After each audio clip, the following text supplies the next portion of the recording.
Shalom, family. Good to see you all here. Hope you're doing well. I got some really interesting topics coming up today.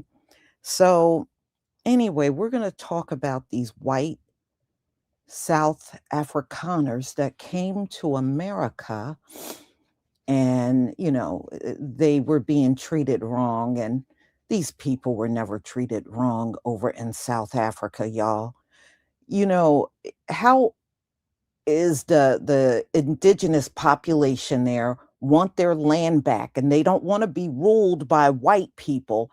How the hell is that adding up to you being treated wrong? Okay. And you came over here on false pretenses. That's why this whole thing ain't working out for you. All right. Your whole premise for leaving South Africa was based on a lie. What does that saying goes? Racism is very expensive. It is.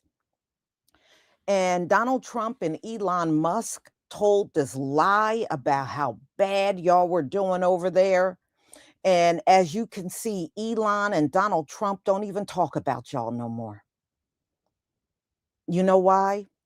That's one thing about Donald Trump. Donald Trump will use you, and when he has no more need for you, he will discard you. Just ask the Latinos. All right. And y'all fell into that same trap with Donald Trump. You knew your lives were not bad over in South Africa. It's virtually unheard of for white people over in South Africa to be getting treated badly. That's damn near unheard of. And y'all see, when you tell a lie, it's going to always come back and haunt you.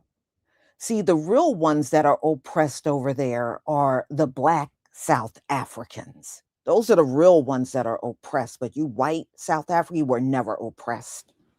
You are just butt sore that you can't live under the system of apartheid anymore. And that's what you really want.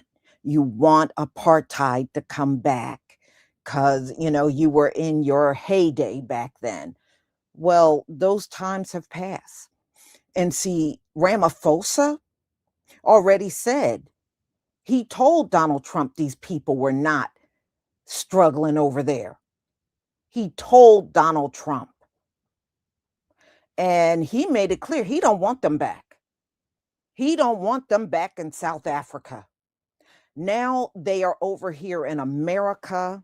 And I got to show you the article. The first time I did this video, it was on a South African woman that lived in the United States, I think like for the last 20 years. And she was telling the story, and I did the video on it, of how the South Africans were struggling to even buy food. They were struggling bad, and they were in these hotels, and they were pretty much couldn't pay the bills. And do you know, I had white people come after watching this South African woman talk and say, they didn't believe it and this and that. Oh, okay. So now I got more. So you want to come and say you don't believe it now? So let's get to the article, y'all. Hold on one second. Because there are multiple articles out about this. And nobody's got, when it comes down to us and white people, we ain't got to make shit up. We ain't got to make shit up about you. The stories are lousy. The history is lousy, and nobody's got to make it up. So anyway, there are multiple stories out there about this, y'all. How the Afrikaners that have come as refugees, and see, they accepted the refugee status, which means they can't return back to South Africa, y'all. They can't return. And plus, their president said he didn't want their asses back. They can't return. So if you remember, 800 of them showed up. And not long after that, another 1,600 of them showed up. But they pretty much kept that out of the news, but 1,600 more showed up. From the moment they showed up, they were thrown in hotel rooms.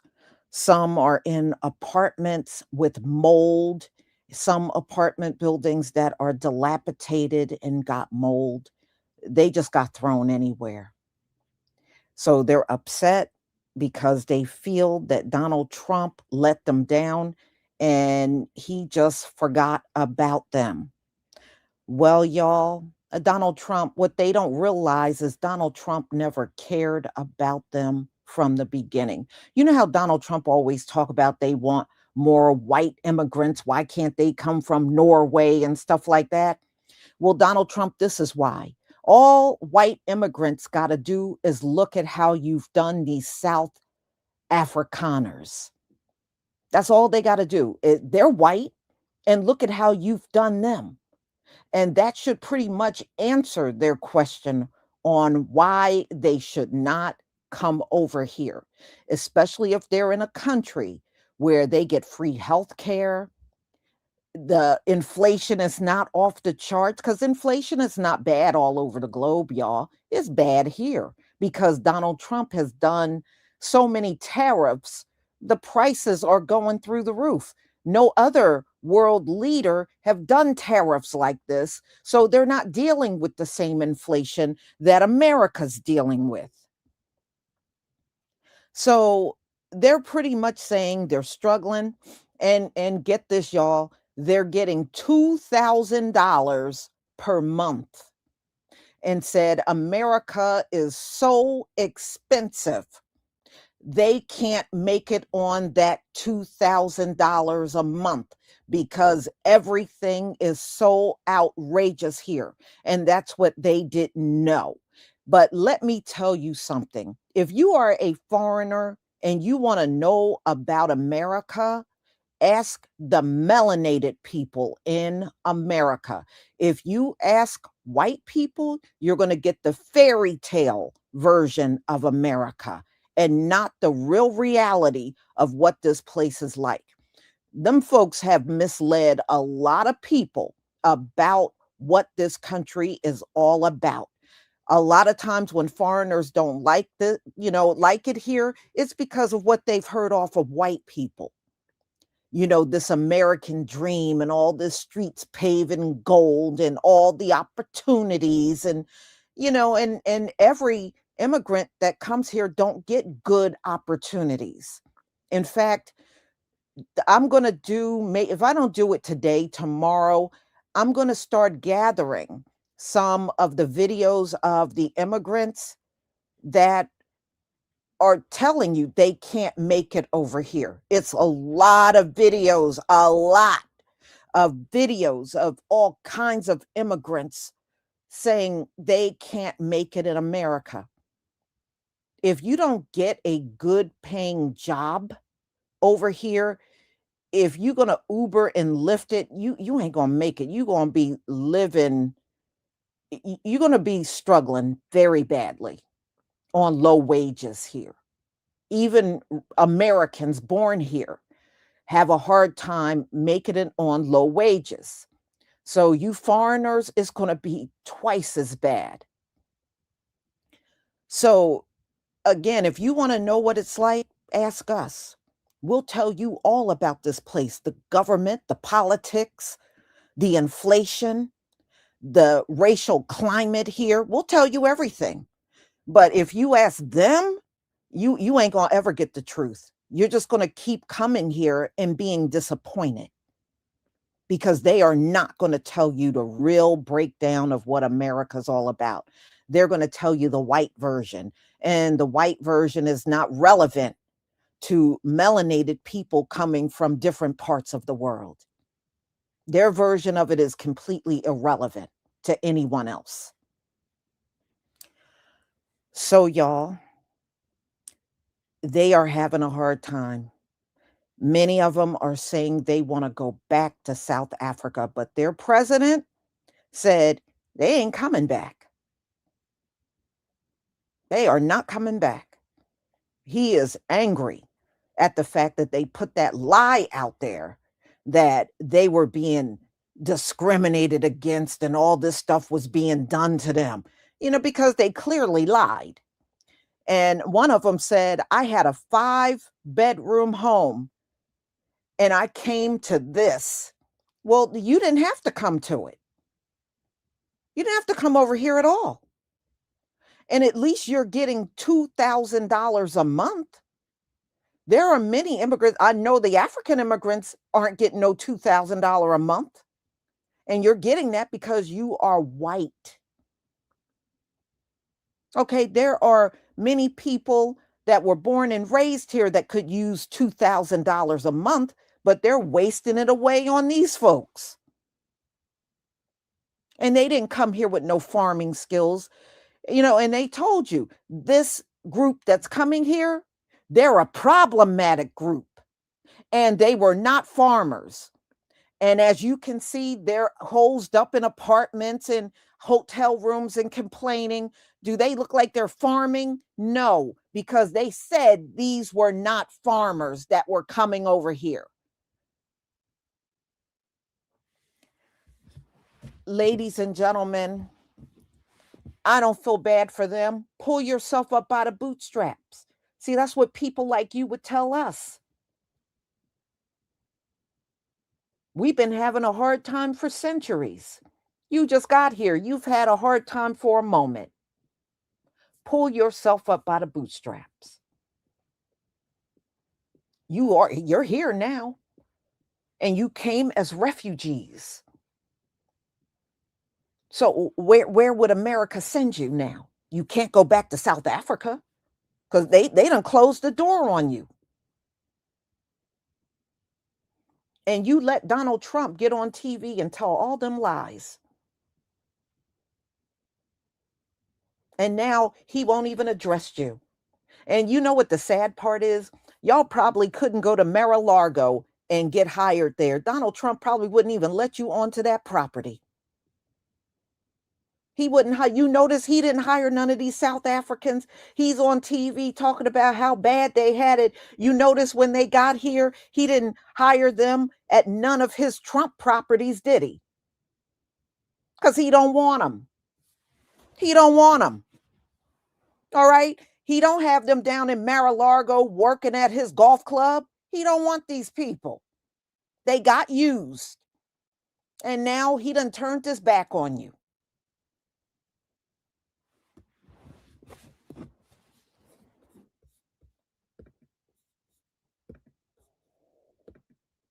Okay, so let's see if some of the same people that came to say I was not telling the truth come back and say the same thing now that all these articles are out saying exactly what I told you over the summer.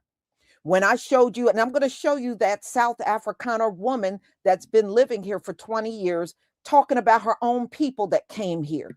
We're going to look at that video again, among other videos. Please give me a 1 if you can see my screen.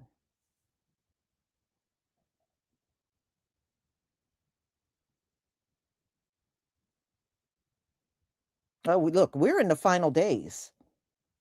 So they're no longer exempt from all of the bad things to come. They're not exempt from it. In fact, their butts are going to be head first in it. Thank you, everybody.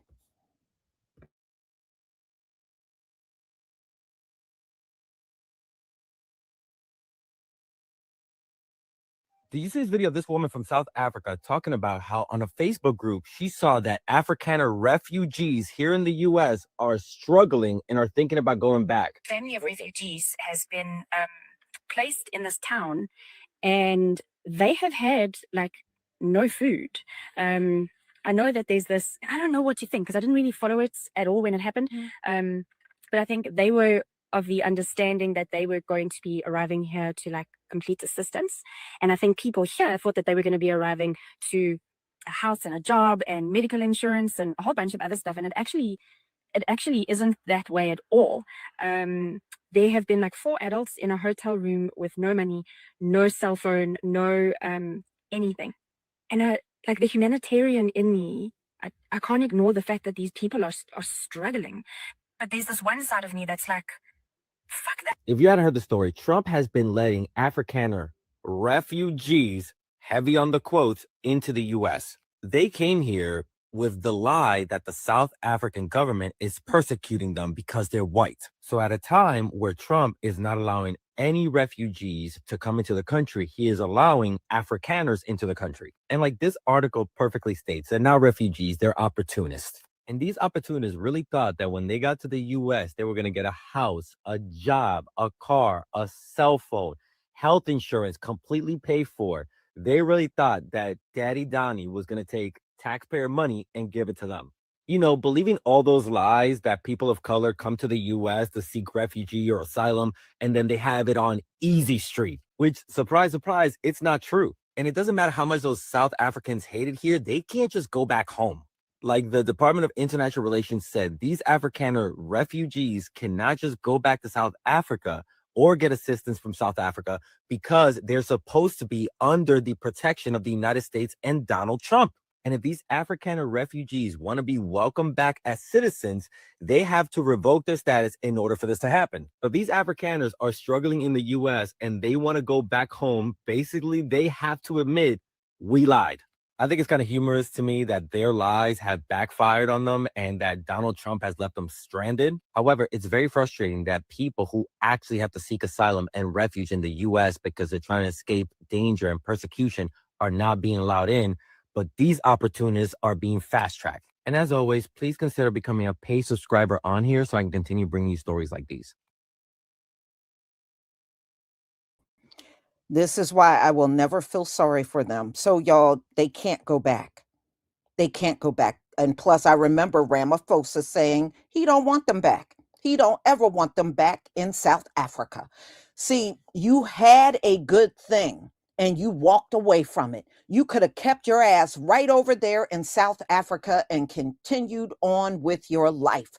You uprooted yourself and came here. So I don't know who is supposed to feel sorry for you now. I don't feel bad for them, y'all.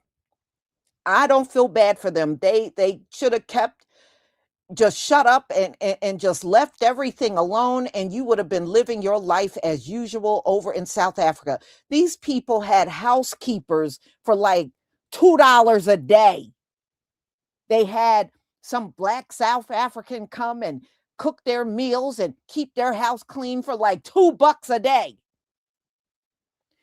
Man, do you think I really feel sorry for somebody like that? Hell no. Hell no. Now you done lost it all. You're in this expensive place. And how do you go to another country and you don't even have the money to relocate? Y'all did this to yourself. And I'm not about to feel sorry for you. All right, y'all. Let's keep it moving.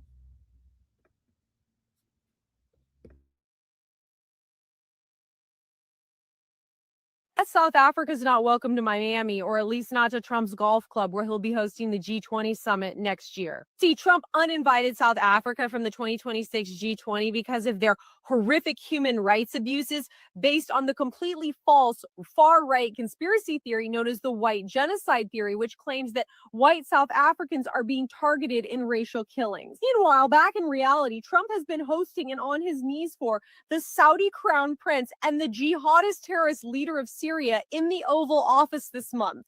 Make this make sense. Both Syria and Saudi Arabia are some of the worst places on the planet for human rights abuses. But I guess those human rights abuses aren't being perpetrated against people who look like Trump, so they don't matter to him. It's not even clear if he can legally forbid South Africa from attending next year's G20 because they're just as much a member of the G20 as the United States is. They're also likely to have strong backing from the other members of the G20, almost all of. You guys remember last year when President Trump said that white Afrikaners from South Africa were being persecuted and were being massacred, and so he was only allowing immigration from white Afrikaners to America? Farmers are being killed.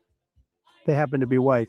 Well, they quickly found out that the grass is not greener on the other side. They have been complaining that their time in America has been really bad because they're poor, they don't have housing, and the money that they're getting, the $2,000 checks, are not going far enough because America's too expensive, and they're upset because they thought President Trump would promise them a land of riches. To us about the conditions some of these refugees say they are experiencing, because the administration made it seem as if they were being prioritized. They are a special group. Spoke to 10 South African refugees who told me that they came to the U.S. hoping for a better life, a better situation, just as other refugees. I heard from these Afrikaner refugees is that they're spending weeks in motels in unsafe areas. They're being offered housing that is full of mold, apartments that are full of mold in expensive areas. So each refugee is allotted $2,000, and all of that have been going to rent. So they're really left with nothing. And these agencies are supposed to help them apply to jobs, obtain temporary benefits such as SNAP and Medicaid, and basically other people from the community, like neighbors, are having to step in because they just. God have mercy upon us.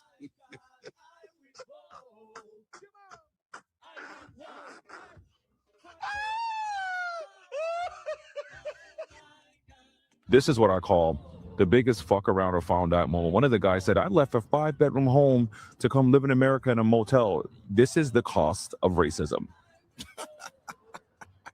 Add the Afrikaners to the list of stupid dunces, along with the Latinos for Trump, the coons, and now these people. You left South Africa because South Africans are reclaiming the land that your ancestors stole from them, and that they don't want white people running their countries, running their businesses, running their economies. And so you felt persecuted. And now you came to America, which you thought was a white country, which you're finding out is not a white country, because America is mainly poor white people. They're the biggest demographic. And they looped you in as immigrants to the poor whites. Happy Black History Month. That is true. You see, they thought they were going to come here and get automatic status, a car, a home, a job, money, and they would have everything going along with their whiteness. And that did not happen. And it's not going to happen, y'all. If Donald Trump ain't done nothing for you by now, he ain't going to lift another finger. He got you here. He feel he did enough. All right. Donald Trump ain't gonna look back at you at this point. But see, like I said, you let people like Donald Trump pump your head up and make you believe America was a certain way. And I'm telling you, each and every time I've seen these occasions, when you get it from them, you are not gonna get the reality of what this place is like. See, if you would have got it from us, we would have gave you all, nope, this is the cost of living. This is what these areas are like. This is what it's, this is what you would pay. And this is what you would have to, you know what I mean? We would have gave you the whole rundown. Them, all you're going to get is the fairy tale version, and you're going to be left out in the cold the way that you are right now. So y'all, I can't even push a tear out for these people. I can't do it. I can't do it. And remember, these were the ones over here, and including Elon, these are the ones that were born and raised into apartheid. So you know what their feelings are about us.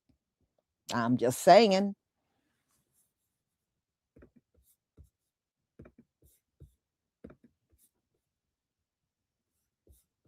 Last year, Trump welcomed a bunch of white South Africans to America as refugees in hopes of a better life. And it turns out they're all having a bad time. Welcome to America, guys. None of us are having a good time. If you missed this story last year, which of course you missed it, there were 1 million news stories of crazy things happening. But basically, Trump not only limited the amount of refugees that could come to America, but he wanted them to be from South Africa because he wanted them to be white. Why? I don't know. Why does he do anything? He's racist. This group of white South Africans are called Afrikaners. They're mostly descendant of Dutch colonists from the 17th century. Afrikaners are also responsible for something called apartheid. So in the 1940s, a bunch of Afrikaners got in charge of the government and they did segregation. All the white people separated from all the black people to lift themselves up and to the detriment of the black community. Apartheid is over in South Africa, but it does make me think that maybe these Afrikaners wanted to come to America to see if they could start it up again. Trump was like, yes, come to America. We will take care of you. And he did not take care of them. When has he taken care of anyone but himself? I don't know. maybe never. You can read this article in the Free Press, but I'm going to summarize it for you. Here's what's happening. So these people came from South Africa and they were given a stipend for temporary housing, which most of the time is motels. They were given $2,000 a month. Then they were supposed to move into real housing, but the housing that they're shown is gross. They're like, that's full of mold and it's in an area that feels really dangerous. I don't want to live there. So they go back to these motels and they're using their entire $2,000 a month stipend just for their housing.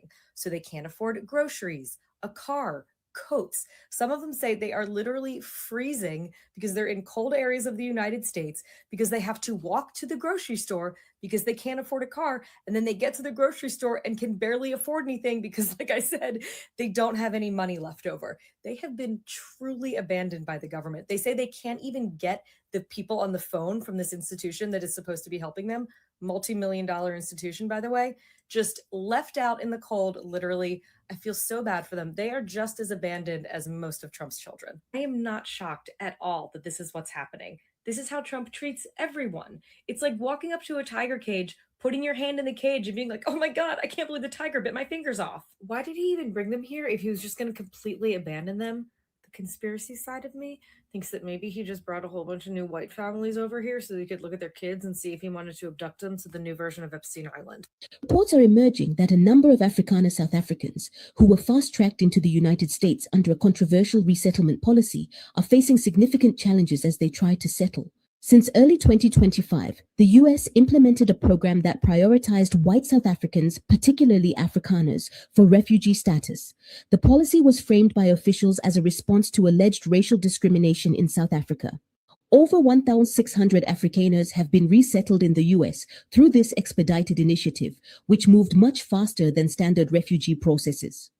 While typical refugee admissions can take months or even years, these cases were processed quickly, even as overall refugee quotas were reduced.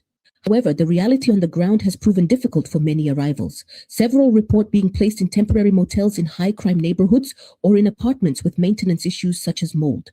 With limited financial support, reportedly around $2,000 per person, most are struggling to cover rent, food, transportation, and basic living expenses. Refugee advocates and experts say this situation highlights weaknesses in U.S. resettlement infrastructure. While the program focused on a specific demographic, other groups fleeing war, famine, and displacement continue to face strict barriers to entry. Critics argue that prioritizing one community over others raises questions about fairness and effectiveness. Adding fuel to the debate, South Africans on social media have reacted strongly. Many are saying no backsies, arguing that those who moved based on claims of a so-called white genocide should stay abroad with their savior Trump. Some are even calling for their South African citizenship to be revoked, citing frustration over the misleading narrative that allegedly motivated the departures. Although the program was intended as humanitarian relief, the difficulties faced by the resettled Afrikaners show that rapid entry does not guarantee a stable transition. Many are now trying to navigate employment, housing, and community integration with limited support, underscoring the broader challenges of resettling refugees in a new country. I think we were used as a convenient geostrategic pawn. Do you think Afrikaners are under threat in South Africa? Do you think Afrikaners are victims of political inequality? I think we are demonstrably politically disenfranchised. I think we are demonstrably discriminated against in a legal sense. And I'm not saying this, in a woe is me kind of way. I'm just looking at, the nuts and bolts. I'm a lawyer. I'm a legal representative by trade. And so the question of is it fair, I think, is a different question. Sending private planes to pick up 8,000 Caucasian South African refugees when we're kicking people out that are in the middle of their immigration proceedings here in the U.S. now. Literally having people show up for their final steps of their immigration process and having them arrested, detained, and deported. Doesn't make any sense to me unless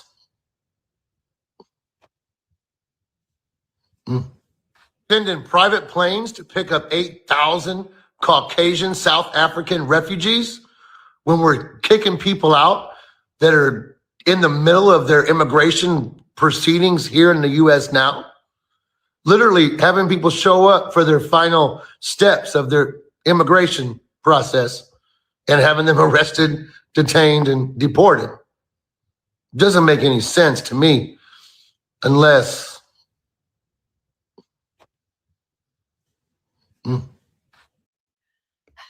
I was about to go to bed, but I couldn't wait till tomorrow to make this video because it's very good news.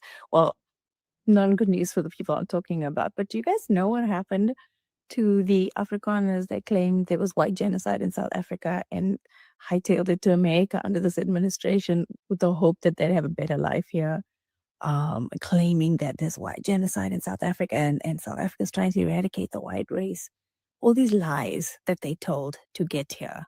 Listen, it's one thing to come here with dignity. I have no problem people moving here with dignity, but when you're gonna lie about your country and stir up hate and go along with this terrible thing people are saying about South Africa just because you don't like it there, because your white privilege ended with apartheid and you still had privileges, but you took it for granted. Do you know what happened to those people? They are living in motels right now with cockroaches, mosquitoes, and mold, and they're complaining because all they got was $2,000 when they started. They were promised that someone would help them find a job, find housing. Nothing. Nothing's happening. One guy, the best one I heard, oh my gosh, I was dying when I heard this, is they interviewed an Afrikaner, and I need to look this up to see if it's true, but this is the story. Is they interviewed an Afrikaner, and he said he had to wash the car of an African-American man here. So I hope that's true. Oh my gosh, I hope that's true. That would be so delicious. You know why I'm celebrating this karma is because there's people out there that are actually suffering, that are fleeing their countries to just make a life for their families and provide and make sure their kids have a future. And they have to wait forever. And sometimes it goes 10 years before that happens, which is why they end up here undocumented. Not that they're doing anything wrong and killing people and stuff. They're just undocumented because the system failed them. And it's just too much of money and resources. Anyways, these people got the red carpet rolled out for them based on a lie. And now look what's happening. God, that is real God right there, not the nationalists that they are. The real God is acting right now and saying, oh, you want to lie? Yeah, this is the life you're going to have. So, shame. I wish them all the luck, but I guess they can't go back to South Africa if they claim refuge from it, right? I hope not. Gosh, I hope.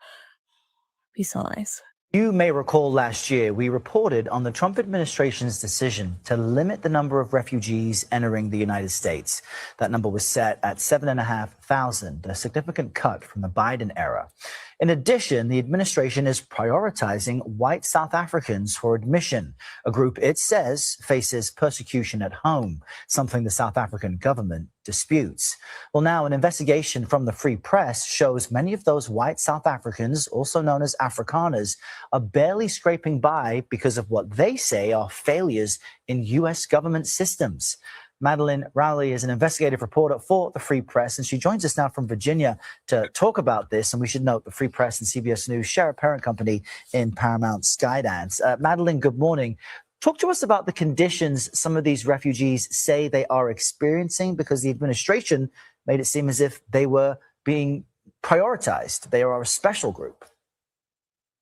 Good morning. Thanks so much for having me on. Yes, I spoke to 10 South African refugees who told me that, they came to the U.S. hoping for a better life, a better situation, just as other refugees.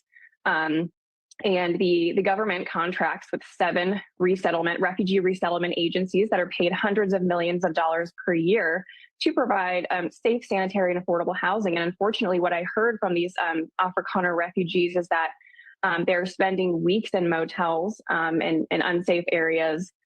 They're being offered housing that is full of mold, apartments that are full of mold in expensive areas. So each refugee is allotted $2,000, and all of that has been going to rent. So they're really left with nothing. And these agencies are supposed to help them apply to jobs, obtain temporary benefits such as SNAP and Medicaid, and basically other people from the community, like neighbors, are having to step in because they just, in some cases, can't even get a hold of their resettlement agencies. And Madeline, what jumps out to me about what you're saying is we have this almost split screen between what you're describing their life is like now and how they looked in May of 2025 when they were being welcomed here. They were holding American flags. They had smiles on their faces. When you asked refugee groups about these issues with the resettlement process, what are they telling you? How common is this? Well, from what I could tell, I mean, there's an entire network of people as they come. I mean, people I spoke to came as soon as 2 weeks ago. And what they do is, they have a network through social media groups and WhatsApp, and they're all realizing, oh no, I'm stuck in this hotel. I only have a certain amount of food. They don't have transportation. They don't have the right clothing. I talked to 3 refugees who are in Detroit. It's very cold there. They do not have coats. So they're realizing that they really feel alone. They struggling. They are struggling. So the Afrikaners, Elon Musk had Trump bring to the United States because they were being prosecuted, are stating they're having serious issues surviving in the United States. And the only person that can be blamed for this struggle is Trump himself. Trump cut a bunch of funding that Biden set up for refugee programs. And it wasn't just the money that Trump cut, it's also the staff that he cut at refugee offices and other federal offices because of the Doge department. Elon Musk did this to his own peoples. So these refugees are saying they're only making $2,000 a month, which is barely enough to handle their rent. They're saying the houses they're in are roach infested. They're saying there's a lack of access to refugee support, again, because of Doge cutting all of that support. And they feel very isolated from these programs, and the language barrier is bothering them. So I'm not sure what more can be said about this struggle and why cutting refugee programs and the people physically working in those refugee programs was a bad idea, because even the people he is trying to help, the better immigrants, as they would say in the Trump administration, are now struggling to be here. Y'all have a good day. Well, hello, boys and girls. Do y'all remember all these smiling faces that arrived here about a year ago?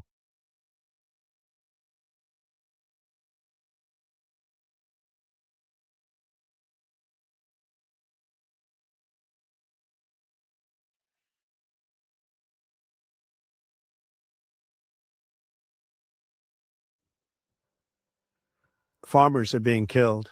I have people that live in South Africa. They say it's a terrible situation taking place. So we've essentially extended citizenship to those people and to escape from that violence and come here.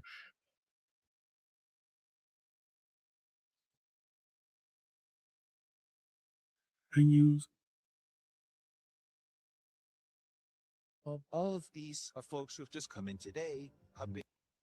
Well, I remember them. They got off of that plane smiling like they had just landed in Disney.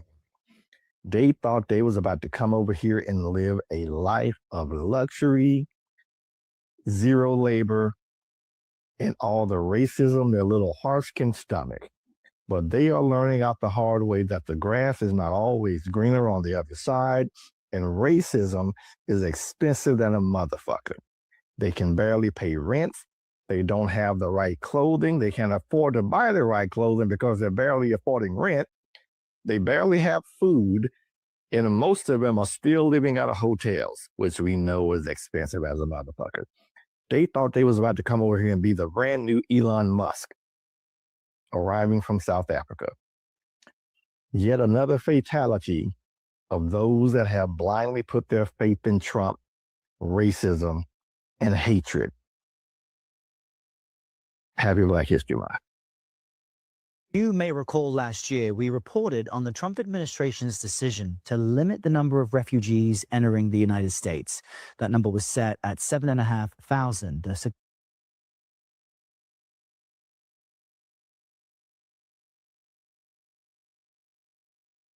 White South Afrikaners had got the refugee VIP expedited experience to come here to America. Those same white South Afrikaners are now complaining that America is not what it is supposed to be. So apparently they're getting a $2,000 stipend, but that $2,000 stipend has only been going towards their rent. Mind you, they are being put inside motels and hotels in shady areas. They're being shown housing and such that has mold and just in full-on disarray.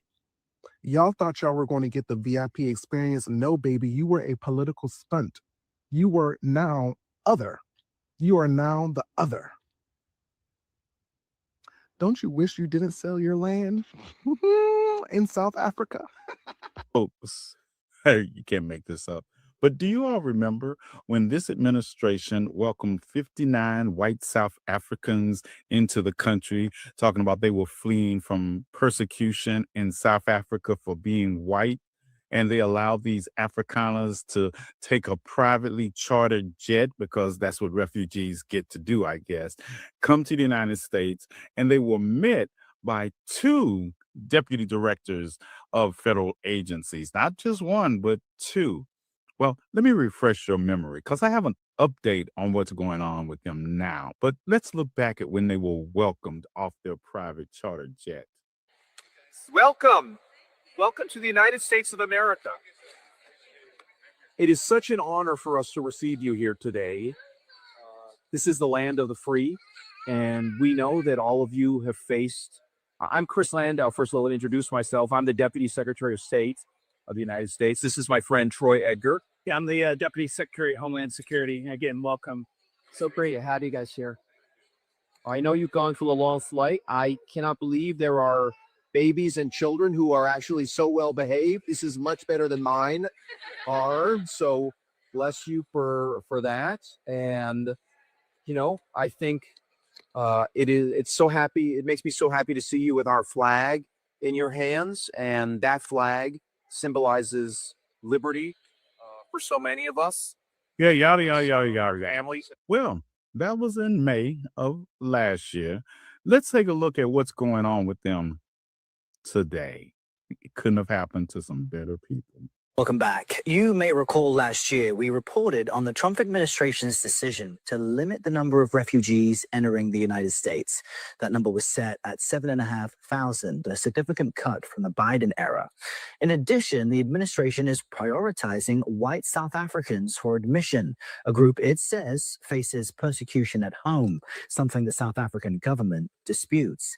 Well, now an investigation from the Free Press shows many of those white South Africans, also known as Afrikaners, are barely scraping by because of what they say are failures in U.S. government systems.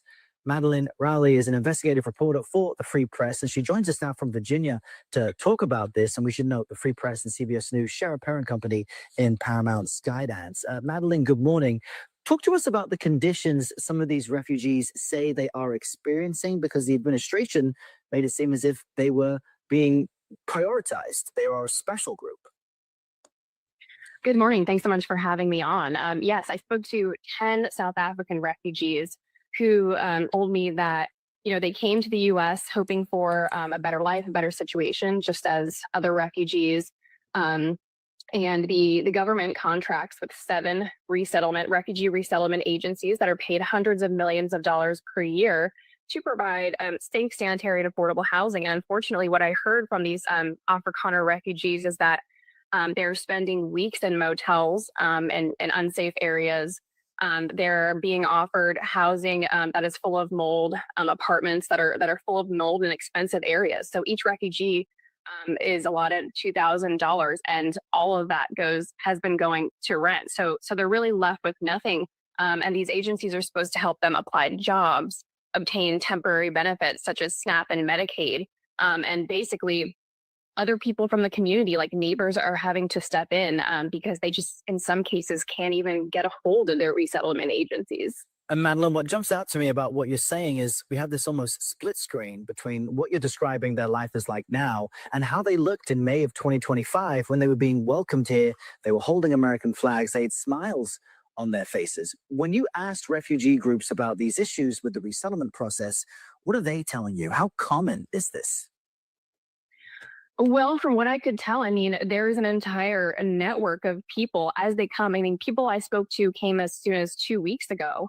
And what they do is, they have a network through social media groups and WhatsApp, and they're all realizing, oh no, I'm stuck in this hotel. I only have a certain amount of food. They don't have transportation. They don't have the right clothing. I talked to 3 refugees who are in Detroit. It's very cold there. They do not have coats. So they're realizing that they really feel alone. So I think with that original group, now we're sort of seeing. I think so far, over 1,600 Afrikaner refugees have come, and now we're seeing sort of the cracks in the system here when it comes to how these resettlement agencies work. They have regional offices all throughout the United States where the money from the federal government trickles down. Some of them, one refugee resettlement agency, their federal expenditures topped $727 million in fiscal year 2024. So I think we have to ask here, why are these refugees being told there's no budget for food, or there's no other apartments or places to show them that are in safe and sanitary areas? So, Madeline, in our last few moments, what are these resettlement groups telling you? And are other refugee groups expressing the same amount of challenges? Well, I mean, I think that's one of the questions that my reporting for the Free Press raises. I spoke to the neighbor of one Afrikaner family who was resettled in North Carolina. And the neighbor told me, she's been helping this family. She gave them air mattresses, pillows. She spent $300 of her own money to help this family. And she told me that previously there was a family from Afghanistan, a refugee family from Afghanistan, who was living in this rental home, and they experienced the same challenges. So I think this really raises the question. The majority of Afrikaners, a lot of Afrikaners do speak English. It's not their first language, and not all of them here speak English. But I think this raises the question as to whether or not other refugees that are going through this refugee resettlement system are experiencing the same thing. And this is sort of the first time that we're hearing about it. And we did just show a statement from the Office of Refugee Resettlement saying every effort is made to provide them with safe and sanitary housing. Madeline, we appreciate your reporting, putting a spotlight on this, and we thank you for joining us this morning. Oh, this couldn't have happened to a group of better people. And the most interesting thing that I didn't know that I learned from that reporting was they have snuck 1,600 more of these South African Afrikaners fleeing from a lie of persecution in South Africa. Yeah, sounds about right. But I don't hear any outrage from these maggots and racists and bigots talking about they're getting $2,000 a month. They're being put on welfare so they can have medical and yada, yada, yada. I don't hear any of that from those anti-immigrant groups that are always talking about immigrants just being allowed to breathe in the United States. Like I said, couldn't have happened to a better group. Yep, I guess their usefulness has run its course. Oh, you can't make this up. But I'm going to enjoy the laugh all the way. Y'all remember this time last year when the Trump administration brought over that group of white South Africans claiming they were facing racial persecution and injustice in their home country? I have an update. Amount that the majority of them are struggling here in the United States. They are only given $2,000 a month, which typically their rent eats up. So they have no more funds for food, transportation, anything extra. They're living in roach-infested apartments. They are living in an unsafe area. It's almost as if the United States is oppressive. Tried to tell y'all. And if anything, this just further goes to show that there are flaws within our immigration system, flaws within our asylum system. There are flaws. It's not the people, it's the system. This is what happens when our politicians are more interested in using immigration as a talking point, as a tool for election, rather than an actual issue that needs to be addressed rather immediately. They only want white people here, because when we think about refugees who need immediate resettlement, expedited screenings, we usually think about people who are fleeing extreme violence, persecution, famine, war in places like South Sudan, Myanmar, the Congo, not white Afrikaners. See that chartered plane the Trump administration is sending? It's not going to collect refugees that have been sitting in resettlement camps for years, fully vetted, waiting to come to the United States to escape violence. No, it's going to South Africa to collect white people who claim they're being discriminated against. Why would they be getting discriminated against? Probably because they spent generations instituting legalized forms of racial segregation and discrimination called apartheid, aka Stephen Miller's wet dream. See, while the rest of the world after World War II saw that maybe racial discrimination not such a hot idea and favored more policies of integration and away from colonization, Afrikaners doubled down on that shit and instituted apartheid. Although it ended over 30 years ago, the social and economic legacies of apartheid continue today. South Africa is the most unequal country in the entire world, according to the World Bank, with white South Africans earning over 12 times what black South Africans do. But don't worry, we're going to make sure that the white Afrikaners who instituted generations of discrimination and segregation against black people get everything they need to get started here in the United States in their new life.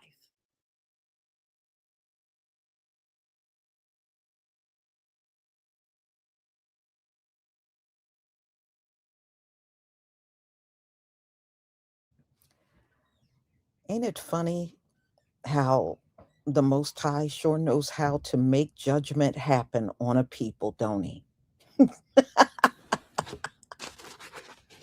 You know, and the ones that were screaming the loudest, Donald Trump and Elon, you notice Elon got all kinds of companies, right? You notice Elon ain't offering these oppressed South Africans that were having a horrible time. You notice he's not bringing them in Tesla or Starlink or any of his companies, right? He got all these corporations. How come he's not grabbing these people up and giving them jobs? You notice Donald Trump got all kinds of golf courses and everything. The two people that were screaming the loudest won't even hire them. I'm just saying, y'all. I'm just saying. So, y'all, I'm going to go ahead and conclude. I have another live coming at 1:45, and it is some of the actual people that got deported back to their countries. Now, there was one I was going to get where this Mexican guy got deported. I couldn't use it because he had mainstream music on it, but hours after he landed in Mexico after being deported from the US, he got raped. And it also happened to a woman that got sent to Haiti. And I actually feel sorry for her, and she's going to tell her story. After living in the US for 42 years of her life, she got deported back to Haiti, and within a week, she got raped over there. And, you know, they have no laws. They have no laws, so she can't even call the authorities for help because they would just come out and just leave. They would not help her. So she is stuck. She has no job, no money. One woman took her in, but this woman really, she is living practically in a tent. So she didn't get offered much. So she is staying with this woman she just met and her young son. And I believe she's pregnant, but you'll hear the story. It is actually sad. Now, her, I did feel bad for, but there are several stories you're going to hear from people that had to return back to their country from the US. So I will see you all at 1:45. Let me do my thank yous. One of many ancestral shadows. Belt to Yah, belt to Ha.